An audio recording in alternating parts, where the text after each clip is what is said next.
प्यारे बच्चों, अज दा जो साडा बिंदु है वो है पंजाबी दियां उपभाषावां।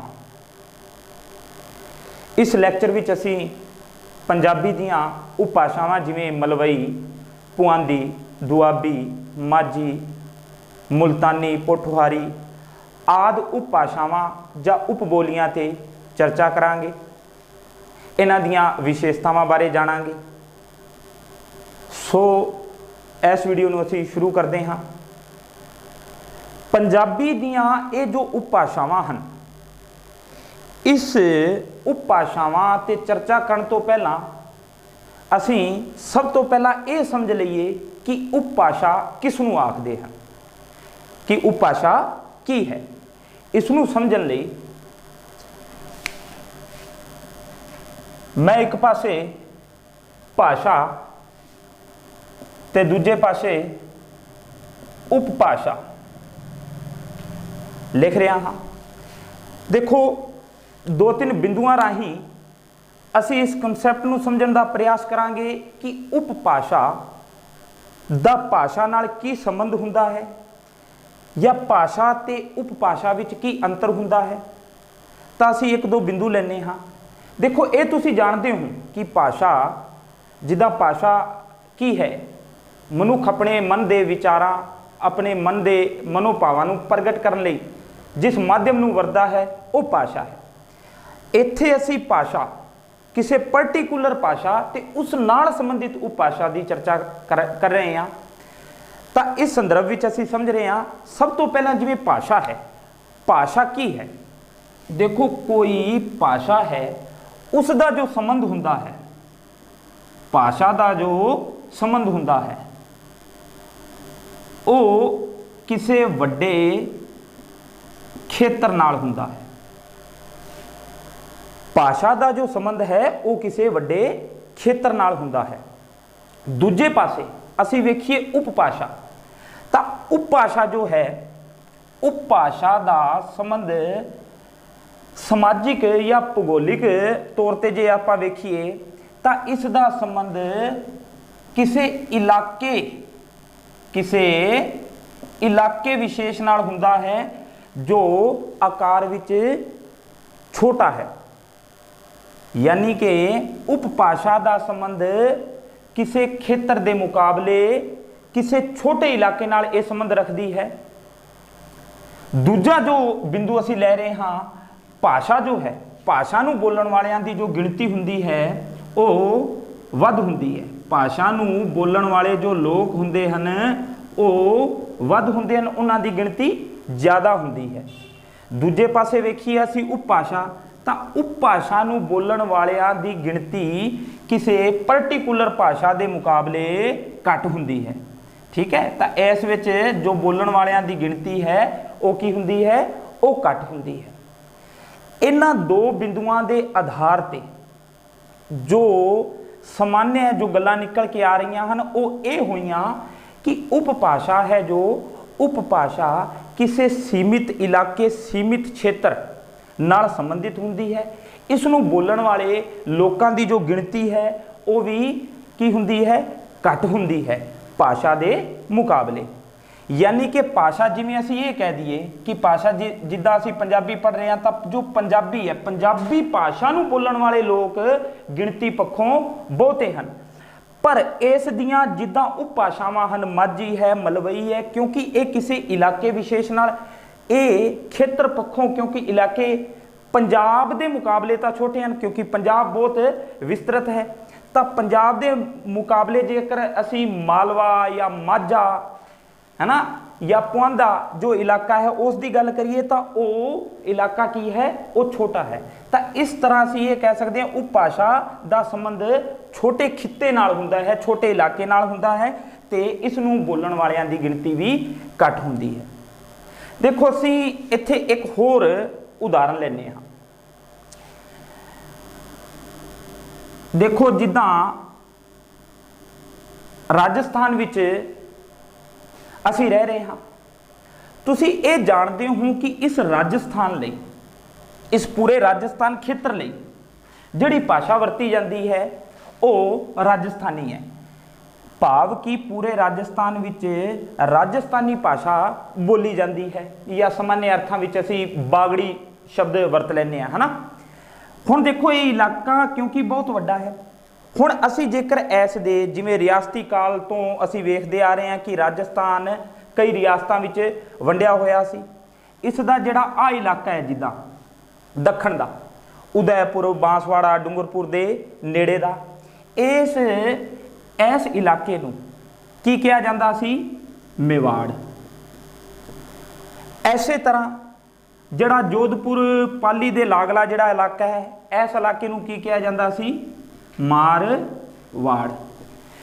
ਇਸ ਤੋਂ ਇਲਾਵਾ ਜਿਵੇਂ ਜੈਪੁਰ ਹੈ, ਜੈਪੁਰ ਦੇ ਆ ਇਲਾਕਾ ਇਹ ਡੁੰਡਾੜ ਹੋ ਗਿਆ, ਜਾਂ ਸ਼ੇਖਾਵਾਟੀ ਖੇਤਰ ਹੋ ਗਿਆ। ਅਨੇਕਾਂ ਇਹ ਰਿਆਸਤੀ ਕਾਲ ਦੇ ਦੌਰਾਨ ਜਾਂ ਅੱਜ ਵੀ ਅਸੀਂ ਇਹਨਾਂ ਖੇਤਰਾਂ ਨੂੰ ਜੋਧਪੁਰ ਦੇ ਨੇੜੇ ਦੇ ਜਿਹੜਾ ਖੇਤਰ ਹੈ ਜੋਧਪੁਰ ਪਾਲੀ ਹੋ ਗਿਆ, ਇਸ ਨੂੰ ਮਾਰਵਾੜ, ਤੇ ਉਦੈਪੁਰ ਦੇ ਲਾਗੇ ਦਾ ਜਿਹੜਾ ਇਲਾਕਾ ਉਸ ਨੂੰ ਅਸੀਂ ਮੇਵਾੜ ਆਖਦੇ ਹਾਂ। ਦੇਖੋ ਹੁਣ ਕੀ ਹੈ, ਮੇਵਾੜ ਦੇ ਜਿਹੜੇ ਲੋਕ ਹਨ ਉਹ ਕਿਹੜੀ ਬੋਲੀ ਬੋਲਦੇ ਹਨ? ਉਹ ਅਸੀਂ ਕਹਿ ਸਕਦੇ ਹਾਂ ਕਿ ਮੇਵਾੜੀ ਬੋਲਦੇ ਹਨ।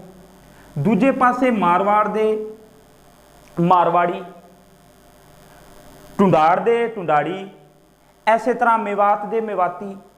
ਪਰ ਜੇਕਰ ਅਸੀਂ ਗੌਰ ਕਰੀਏ, ਇਹ ਪੂਰੇ ਰਾਜਸਥਾਨ ਦੇ ਜੋ ਲੋਕ ਹੈ ਇਹਨਾਂ ਦੁਆਰਾ ਆਮ ਰੂਪ ਵਿੱਚ ਜਿਹੜੀ ਭਾਸ਼ਾ ਵਰਤੀ ਜਾ ਰਹੀ ਹੈ ਉਹ ਰਾਜਸਥਾਨੀ ਵਰਤੀ ਜਾ ਰਹੀ ਹੈ।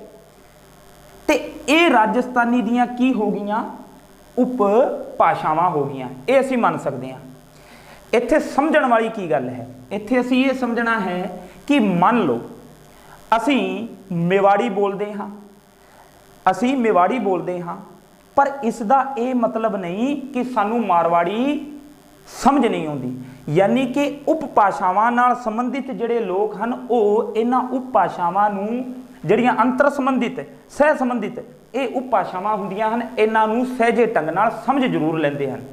ਇਹ ਹੈ ਬਸ ਇਹੀ ਚੀਜ਼ ਅਸੀਂ ਸਮਝਣਾ ਸੀ ਕਿ ਕੋਈ ਵੀ ਉਪ ਭਾਸ਼ਾ ਹੈ ਉਹ ਕਿਸੇ ਨਾ ਕਿਸੇ ਜਿਸ ਭਾਸ਼ਾ ਨਾਲ ਇਹ ਉਪ ਭਾਸ਼ਾਵਾਂ ਸੰਬੰਧਿਤ ਹੁੰਦੀਆਂ ਹਨ, ਉਸ ਭਾਸ਼ਾ ਨਾਲ ਸੰਬੰਧਿਤ ਲੋਕ ਉਹਨਾਂ ਸਾਰੀਆਂ ਭਾਸ਼ਾਵਾਂ ਨੂੰ ਸਮਝ ਜ਼ਰੂਰ ਲੈਂਦੇ ਹਨ। ਹਾਂ, ਭਾਵੇਂ ਉਹਨਾਂ ਦੇ ਆਮ ਬੋਲਚਾਲ ਵਿੱਚ ਸ਼ੈਲੀ ਵਜੋਂ ਉਹ ਕਿਸੇ ਇੱਕ ਉਪ ਭਾਸ਼ਾ ਜਾਂ ਕਿਸੇ ਇੱਕ ਬੋਲੀ ਨੂੰ ਹੀ ਅਪਣਾ ਰਹੇ ਹੋਣ, ਪਰ ਹਾਂ ਉਹ ਸਾਰੀਆਂ ਉਪ ਭਾਸ਼ਾਵਾਂ ਨੂੰ ਸਮਝ ਸਕਦੇ ਹਨ। ਜਿੱਦਾਂ ਅਸੀਂ ਕਹਿ ਦਈਏ ਕਿ ਮਾਰਵਾੜੀ ਹੈ, ਮੇਵਾੜੀ ਹੈ, ਇਹਨਾਂ ਬਾਰੇ ਰਾਜਸਥਾਨੀ ਜੋ ਲੋਕ ਹਨ, ਬੱਚੇ ਹਨ, ਉਹ ਇਹਨਾਂ ਭਾਸ਼ਾਵਾਂ ਨੂੰ ਸਮਝ ਤਾਂ ਸਕਦੇ ਹਨ। ਉਸੇ ਤਰ੍ਹਾਂ ਹੀ ਅਸੀਂ ਹੁਣ ਗੱਲ ਕਰਨੇ ਹਾਂ ਪੰਜਾਬ ਦੀ। ਮੰਨ ਲਓ ਇਹ ਪੰਜਾਬ ਦਾ ਮੈਪ ਹੈ, ਪੰਜਾਬ ਦਾ ਇਲਾਕਾ ਹੈ, ਤੇ ਪੰਜਾਬ ਦੇ ਇਸ ਇਲਾਕੇ ਨੂੰ ਭੂਗੋਲਿਕ ਤੌਰ ਤੇ ਕਈ ਖੰਡਾਂ ਵਿੱਚ ਵੰਡ ਰੱਖਿਆ ਹੈ। ਜਿੱਦਾਂ ਆਹ ਜਿਹੜਾ ਇਲਾਕਾ ਹੋ ਗਿਆ, ਇਸ ਨੂੰ ਮਾਝਾ ਆਖਦੇ ਹਨ। ਐਸੇ ਤਰ੍ਹਾਂ ਇਸ ਇਲਾਕੇ ਨੂੰ ਮਾਲਵਾ ਆਖਦੇ ਹਨ। ਇਸ ਇਲਾਕੇ ਨੂੰ ਦੁਆਬਾ, ਅਤੇ ਜਿਹੜਾ ਆਹ ਇਲਾਕਾ ਬਚ ਗਿਆ ਇਸ ਨੂੰ ਪੁਆਂਦਾ, ਜਿਹੜਾ ਪੂਰਬ ਦੇ ਪਾਸੇ ਵਾਲਾ ਹੈ, ਪੁਆਧ। ਤੇ ਇੱਥੋਂ ਦੀਆਂ ਇਹਨਾਂ ਇਲਾਕਿਆਂ ਕਾਰਨ ਹੀ ਇੱਥੋਂ ਦੀਆਂ ਜੋ ਬੋਲੀਆਂ ਹਨ ਉਹਨਾਂ ਦੇ ਨਾਂ ਕੁਝ ਇਸ ਤਰ੍ਹਾਂ ਪੈ ਗਏ, ਜਿੱਦਾਂ ਮਾਝੇ ਦੀ ਮਾਝੀ, ਦੁਆਬੇ ਦੀ ਦੁਆਬੀ, ਮਾਲਵੇ ਦੀ ਮਾਲਵੀ, ਤੇ ਪੁਆਧ ਦੀ ਪੁਆਧੀ। ਇਸ ਤਰ੍ਹਾਂ ਇਹ ਜੋ ਹੈ ਇਹ ਹੈ ਤਾਂ ਸਾਰੀਆਂ ਪੰਜਾਬੀ ਹੀ, ਪੰਜਾਬੀ ਦੀਆਂ ਉਪ ਭਾਸ਼ਾਵਾਂ ਹਨ। ਭਾਵ ਕਿ ਪੰਜਾਬੀ ਬੋਲਣ ਵਾਲੇ ਲੋਕ ਮਾਝੀ, ਦੁਆਬੀ, ਪੁਆਧੀ, ਮਲਵਈ ਆਦਿ ਭਾਸ਼ਾ ਨੂੰ, ਸੋਰੀ ਮਾਲਵੀ ਇੱਥੇ ਮੈਂ ਲਿਖ ਚੁੱਕਾ ਹਾਂ, ਮਾਲਵੇ ਤੋਂ ਮਲਵਈ, ਮਾਲਵੇ ਤੋਂ ਮਲਵਈ, ਇਹ ਜੋ ਚਾਰੇ ਭਾਸ਼ਾਵਾਂ ਹਨ, ਪੰਜਾਬੀ ਲੋਕ ਇਹਨਾਂ ਚਾਰੇ ਉਪ ਭਾਸ਼ਾਵਾਂ ਨੂੰ, ਬੋਲੀਆਂ ਨੂੰ ਸਮਝ ਜ਼ਰੂਰ ਲੈਂਦੇ ਹਨ। ਹਾਂ, ਭਾਵੇਂ ਉਹ ਕਿਸੇ ਇੱਕ ਖਿੱਤੇ ਨਾਲ ਸੰਬੰਧਿਤ ਹੋਣ ਕਾਰਨ ਬੋਲਦੇ ਆਮ ਵਰਤੋਂ ਵਿੱਚ ਭਾਵੇਂ ਕਿਸੇ ਇੱਕ ਬੋਲੀ ਨੂੰ ਬੋਲਦੇ ਹੋਣ, ਪਰ ਸਮਝ ਉਹਨਾਂ ਨੂੰ ਇਹਨਾਂ ਸਾਰਿਆਂ ਦੀ ਆ ਜਾਂਦੀ ਹੈ। ਇਸ ਤਰ੍ਹਾਂ ਪਹਿਲਾ ਨੁਕਤਾ ਅਸੀਂ ਇਹ ਸਮਝਣ ਦਾ ਇੱਥੇ ਪ੍ਰਯਾਸ ਕਰਿਆ ਹੈ ਕਿ ਉਪ ਭਾਸ਼ਾ ਕੀ ਹੈ।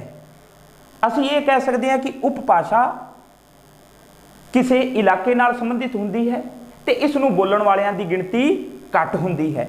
ਠੀਕ ਹੈ, ਹੁਣ ਅਸੀਂ ਪੰਜਾਬੀ ਦੀਆਂ ਜਿਹੜੀਆਂ ਉਪ ਭਾਸ਼ਾਵਾਂ ਹਨ ਉਹਨਾਂ ਤੇ ਚਰਚਾ ਕਰਦੇ ਹਾਂ। ਇਹਨਾਂ ਵਿੱਚੋਂ ਕਿਹੜੀਆਂ ਉਪ ਭਾਸ਼ਾਵਾਂ ਪੱਛਮੀ ਪੰਜਾਬ ਨਾਲ ਸੰਬੰਧਿਤ ਹਨ, ਭਾਵ ਕਿ ਪਾਕਿਸਤਾਨ ਨਾਲ। ਕਿਹੜੀਆਂ? ਪੂਰਬੀ ਪੰਜਾਬ ਨਾਲ ਸੰਬੰਧਿਤ ਹਨ, ਭਾਵ ਕਿ ਭਾਰਤੀ ਪੰਜਾਬ ਨਾਲ। ਸੋ ਅਸੀਂ ਅੱਗੇ ਦੇਖਦੇ ਹਾਂ।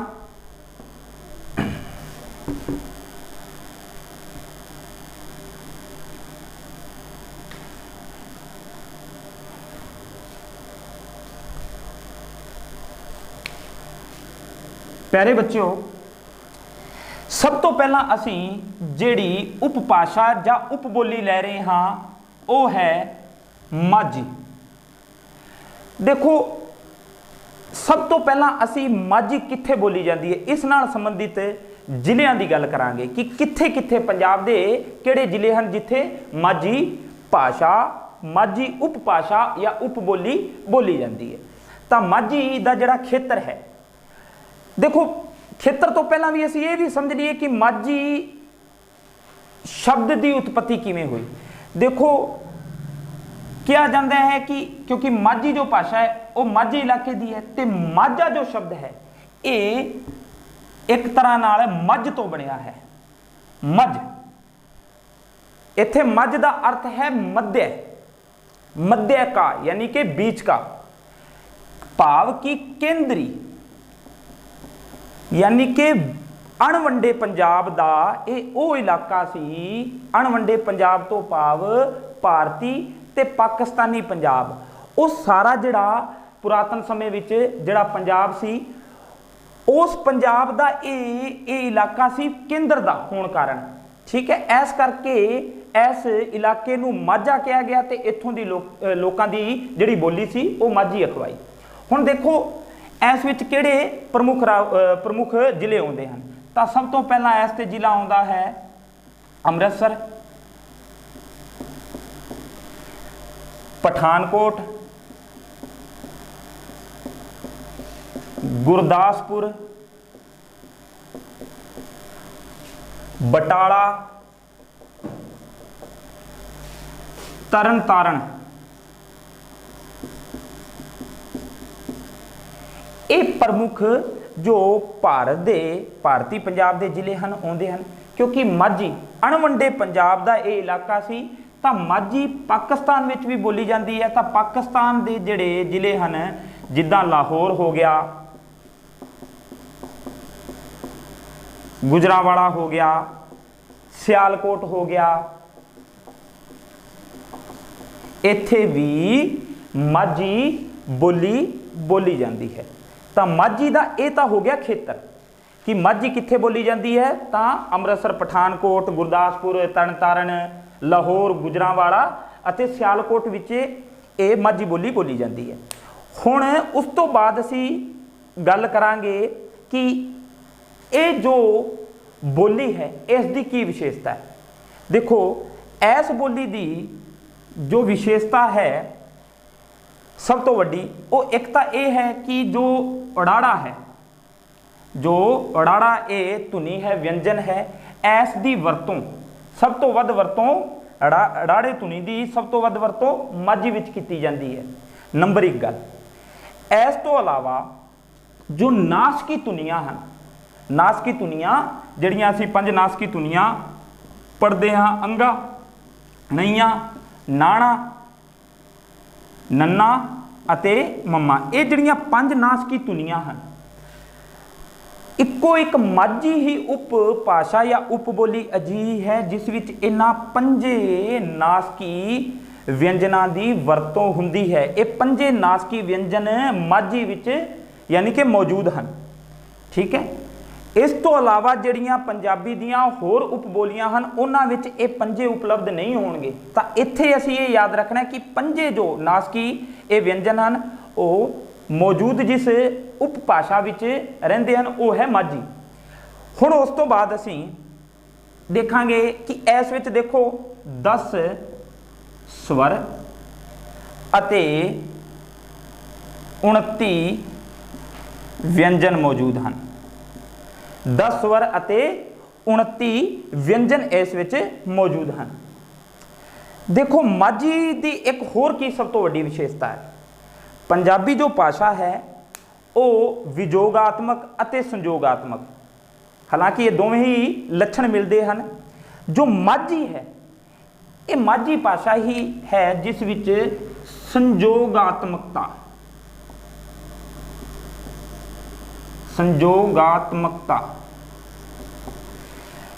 ये ज़्यादा वेखण नूं मिलती है। यानी कि कुछ शब्द जिन्हां दे यानी कि ये कह सकते हाँ कि दो शब्दां नूं जोड़ के उन्हां पिछे कारकी पिछेतर ला के उन्होंने एक बना दिता जाता है, यानी कि संखेप रूप कर दिता जाता है। ये भी असी कह सकते हाँ जिद्दां मलवई या होर जिहड़ियां भारत दीयां जो पंजाबी दीयां उपभाषावां हन उन्हां विच असी जिवें कहिए कि मैं ये काम अपने हत्थां नाल कीता, जिद्दां असी कह दईए कि हत्थां नाल कीता है ना।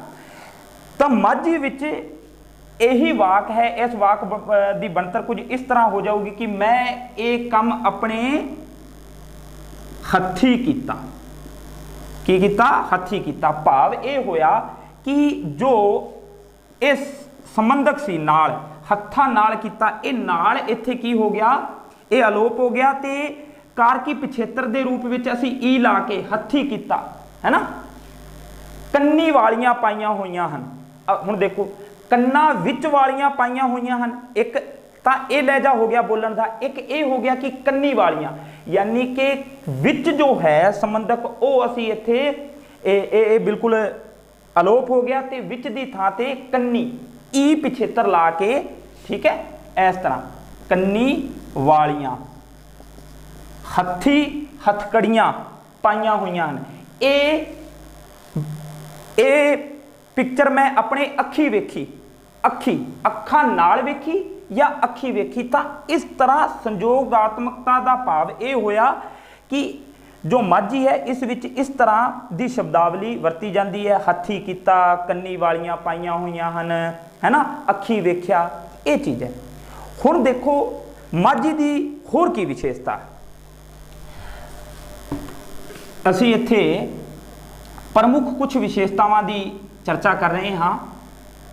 देखो जो माझी है, माझी विच जो सै ये धुनी है, सै व्यंजन है, ये कई बार है विच भी तब्दील हो जाता है। जिद्दां असी कहिए कि शब्द असी आम वरतों विच है ना पैसा वरतते हाँ, तो जो माझी वाले है, माझे के इलाके के रहने वाले आ, वो इसनूं पैहा है ना, पैहा इस प्रकार, पशु नूं पहू इस प्रकार ये वरतते हैं।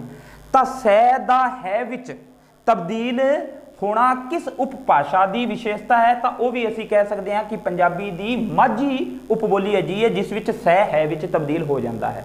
ठीक है, इस तो अलावा देखो जो क्योंकि ये जो उपभाषा है ये इस विच सब तो वध सुर की वरतों की जाती है।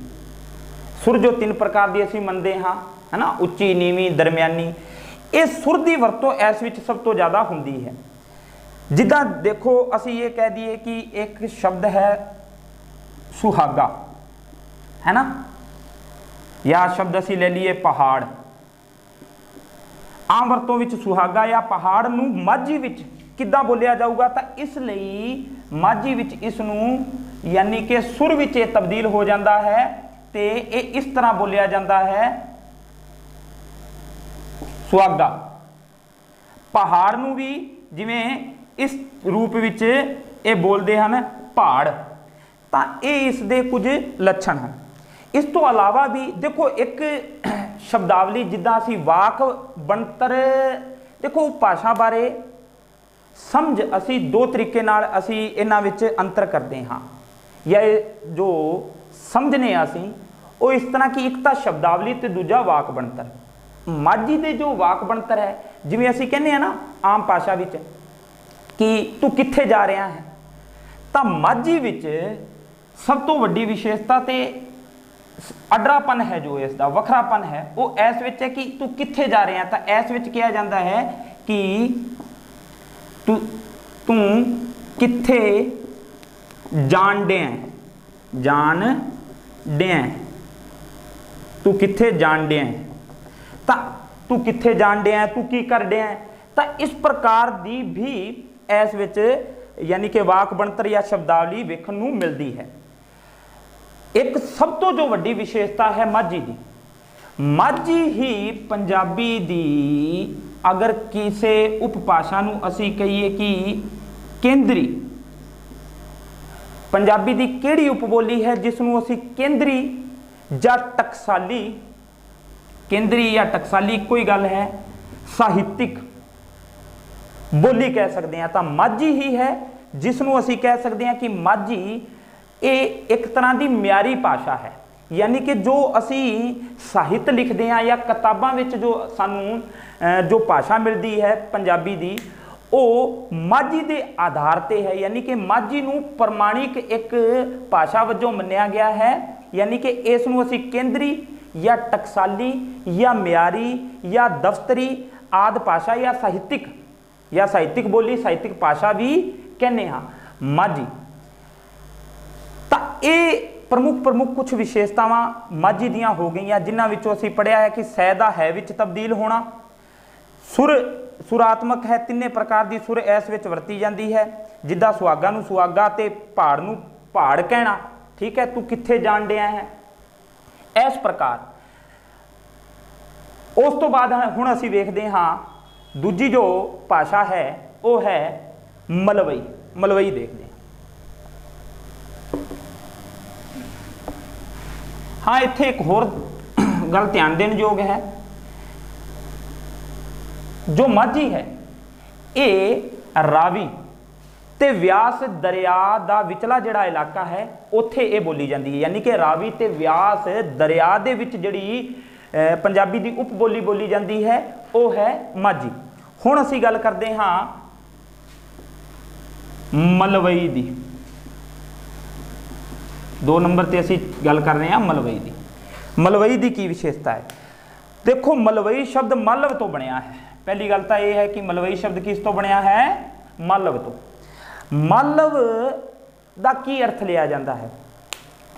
देखो, मालव शब्द बारे ये चर्चा मिलती है कि मालव आर्या लोगों की एक प्राचीन जाति सी, जो इत्थे पंजाब च आके इस जाति के लोग आके वसे होणगे, तां उत्थों ही इस इलाके का नाम मालवा पै गया ते ये जो इत्थों की बोली मलवई अखवाई।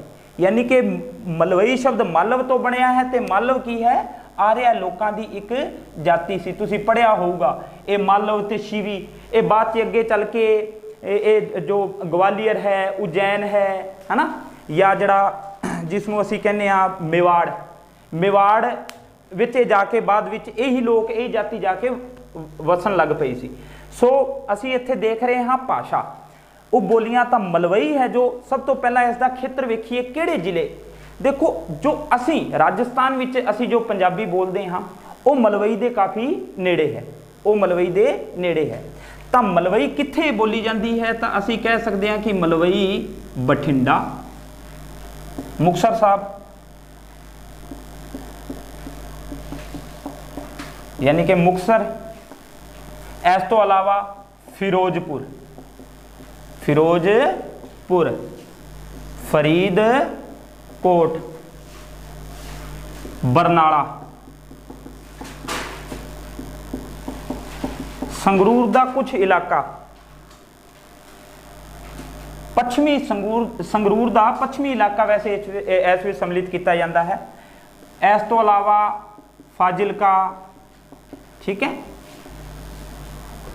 मोगा ते राजस्थान के जिहड़े असी जिले मनते हाँ वो असी गंगानगर ते हनुमानगढ़, ठीक है, गंगानगर अते हनुमानगढ़, ये असी यानी कि मलवई का जो खेत्र है, एक तो ये हो गया कि पंजाबी दियां जिन्नियां भी उपबोलियां हैं उन्हां विचों मलवई ही एक अजिही उपबोली है जिसका इलाका होरां उपबोलियां नालों विशाल है।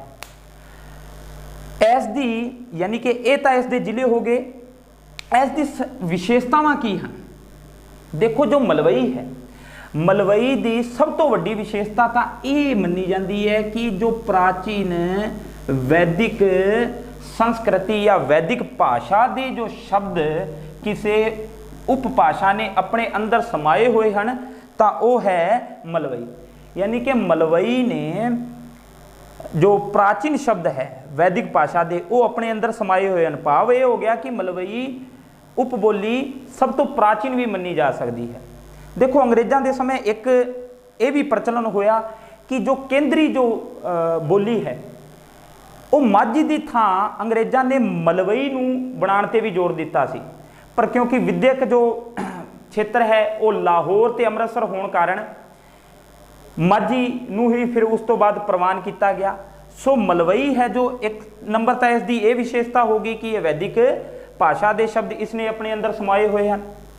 दूजा असी ये कह सकते हाँ, 2 नंबर ते असी ये कह सकते हाँ, इस विच जिद्दां असी स्वरां की गल करिए, देखो इस विच स्वर तो 10 ही हैं, जिद्दां असी माझी विच 10 स्वर पढ़े 10 स्वर हैं, पर इस विच व्यंजना की जो गिणती है वो 28 है।